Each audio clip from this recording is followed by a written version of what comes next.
I am originally from Belgium.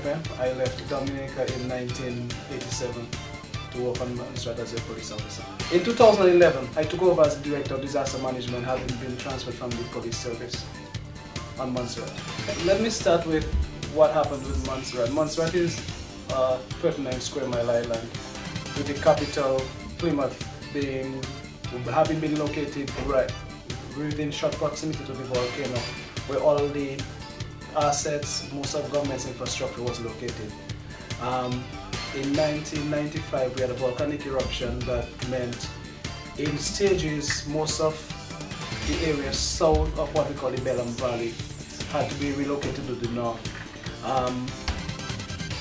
Post the evacuations, most of the areas, and in fact all of the areas that were evacuated would have been destroyed actually by the volcano. Give an example: in Plymouth, the tallest buildings in Plymouth, in one case a Catholic church, has been covered by material from the volcanic crisis.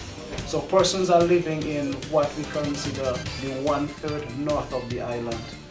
Of course, about 1/3 of the population remains as well. We had a population of close to 13,000 before the volcanic crisis. The population is just up over 4,000 persons.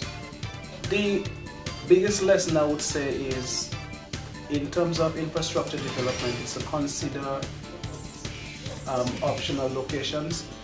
Dominica is unique in the sense that Dominica lies along a backbone of volcanoes. So you have volcanoes in every area on Dominica. What people should consider going forward is, if you're doing infrastructure, like significant infrastructure like port facilities, medical, security, all these large sectors, is to consider whether you want to put everything in the same area, because in Montserrat's case, everything was centered around the capital, Plymouth.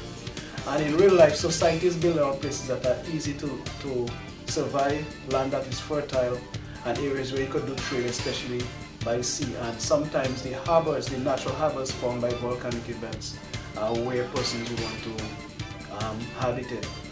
put down their habitat. What is important is to ensure that you have what you call a fallback position if something happens. Persons are normally scared of volcanoes, hurricanes or events. It is normally sold as something to be scared about. The mitigating factor for most of these events is that if persons know what they have in the backyard, so to speak, or they know what's threatening them, in most cases persons know what to do. The human being wants to survive, and people will do anything to survive. But people should look beyond surviving events, and I'm speaking just a bit beyond volcano now.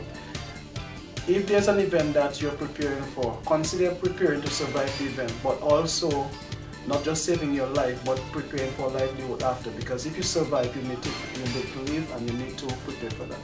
In relation to planning as well, it is important that persons not only look at the national level planning and response. It's important that communities and families are able to take care of themselves in any event. It could be a fire in a house, it could be a fire in a community, or any of the more large-scale disaster events.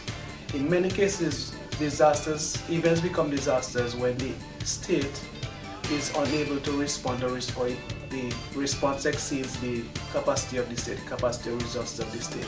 It's important that people have, as a start, family plans, which must be communicated with family, or neighborhood plans, but more importantly, community plans, where families and communities can support themselves in case there is an untoward incident.